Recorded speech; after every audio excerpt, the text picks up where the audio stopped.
السلام علیکم ورحمت الله تعالی وبرکاتو. کورنیو چارو وزارت په تېره اونۍ کې خپرونې ته ښه راغلاست.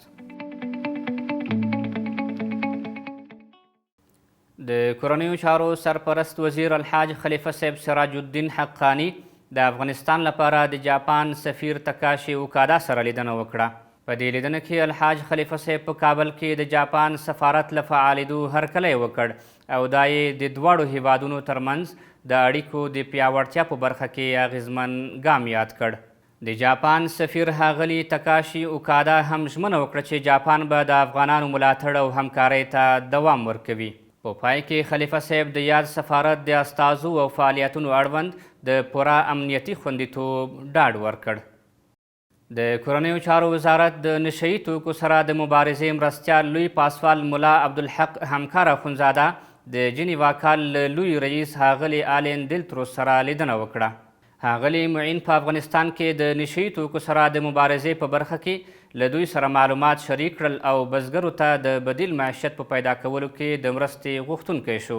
وروسته ښاغلي دلتروس د کورنیو چارو وزارت له رهبري په ځانګړي ډول د کورنیو چارو سرپرست وزیر الحاج خلیفه صاحب سراج الدین حقانی له نړیوالو موسساتو سره د بېدریغه همکارۍ مننه وکړه او د هر راز همکارۍ ډاډ یې څرګند کړ.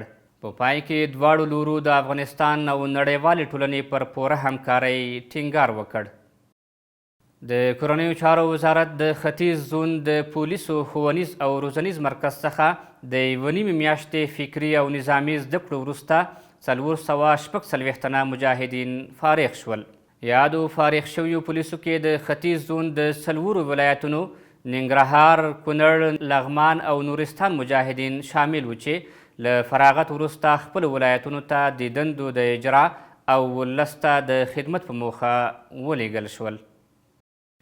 د کورنیو چارو وزارت سرپرست خلیفه صاحب سراج الدین حقانی د ترکیې هیواد له هغو علما کرامو سره وکتل چې د ایدف خیریه مؤسسې په استازیتوب هیواد ته راغلي وو.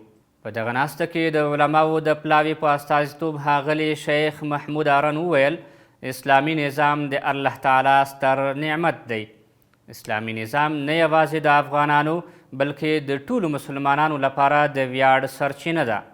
علامه محمود ارن وویل د نړۍ ټول مسلمان ملتونه په تیره بیا اسلامي امارت د اسلامي نظام د ساتلو درون بار پر غاړه لري. ښاغلي شیخ محمود ارن د اسلامي امارت مسؤلینو او عامو افغانانو ته د هر راز همکارۍ ډاډ ورکړ. په پای کې ښاغلي حقانی د ترکیې هیواد له مرستو مننه وکړه. نوموړي خوښي وښوده چې افغانستان د ترکیې هیواد د مشایخو کوربه دی او د هغوی راتګ یې د دواړو هیوادونو د ښو او دوامداره اړیکو لپاره مثبت او اړین ګام وباله. د پنجشیر ولایت امنیتي او مشورتي غونډه د یاد ولایت د والي مولوي محمد محسن هاشمي په مشرۍ د پنجشیر ولایت د مرکز د سپینګیرو او مخورو په ګډون د یاد ولایت په جامع جومات کې ترسره شوه. په غونډه کې د پنجشیر والي د امنیتي ځواکونو د نه ستړي کیدونکو هلو ځلو یادونه وکړه او د پنجشیر خلکو او مجاهدینو ته یې ځانګړی پیغام وړاندې کړ. وروسته د پنجشیر ولایت د ولسي شورا رئیس مولوي عبدالکبیر د امر بالمعروف او نهي عن المنکر په اړه وغږید. په پای کې قومي مخور غلام نبي هم خپلې خبرې وکړې. دا و د دې اونۍ مهم خبرونه. تر بیا چې ستاسې په خدمت کې حاضرېږو په ستر څښتن تعالی مو سپارو. ښې چارې.